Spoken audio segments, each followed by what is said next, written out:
It's 9 a.m. on Monday. You join a weekly project update. Someone asks you to record the meeting. You look for the button, it's not there. A colleague starts sharing their screen, but you can't. Someone else can't see a file you uploaded. This happens in almost every office. But here's the secret: it's not a bug.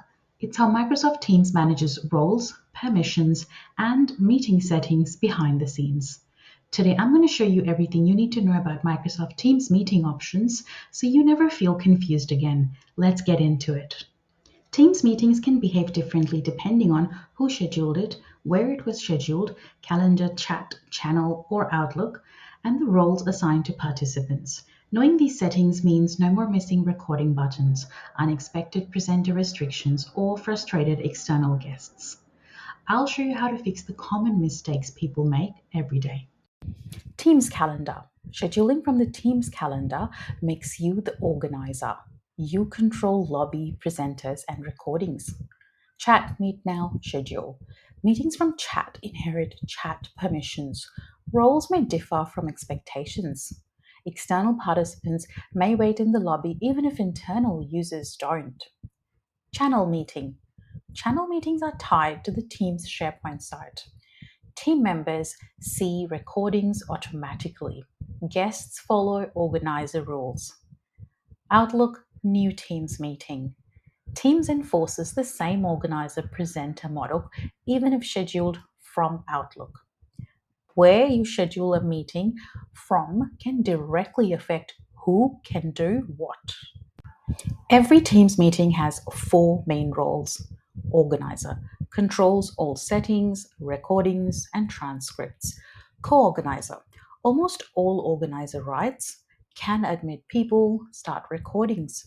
Presenter shares content, manages participants. Attendee participates but with limited permissions. Common problem: someone expecting to share can't, usually because their role is attendee. Next, I'll show you how to fix that before the meeting even starts. This is the part of Teams that quietly controls almost everything that happens in a meeting. If someone can't speak, can't share, can't record, or feels locked out, the answer is usually in meeting options. Who can bypass the lobby? Think of the lobby like the reception desk of your meeting.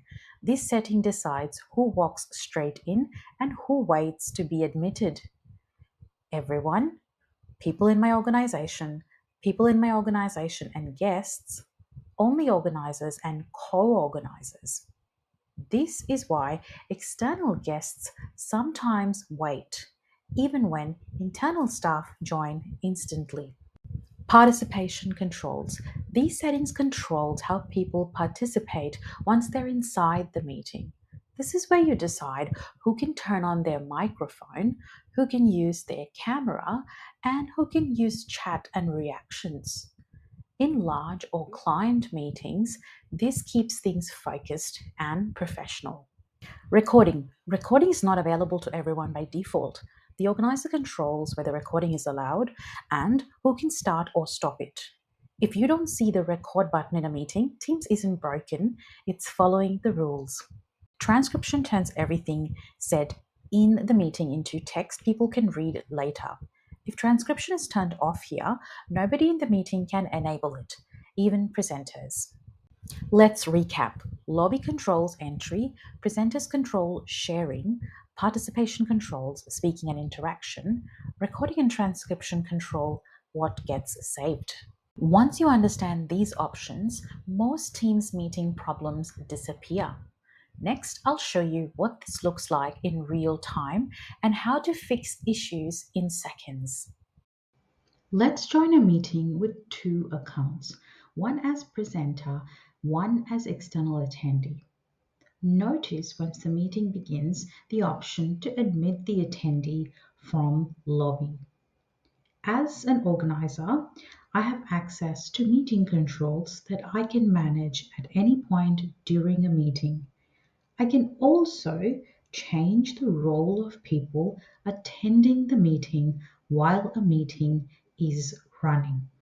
You can also make an external guest an attendee that would give them attendee meeting capabilities, which is important to keep in mind. You can also make the attendee a presenter if they're expected to present during a meeting. And again, this would mean they will have access to all the presenter capabilities.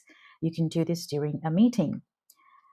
And you also will be able to switch them back to an attendee during the course of the meeting.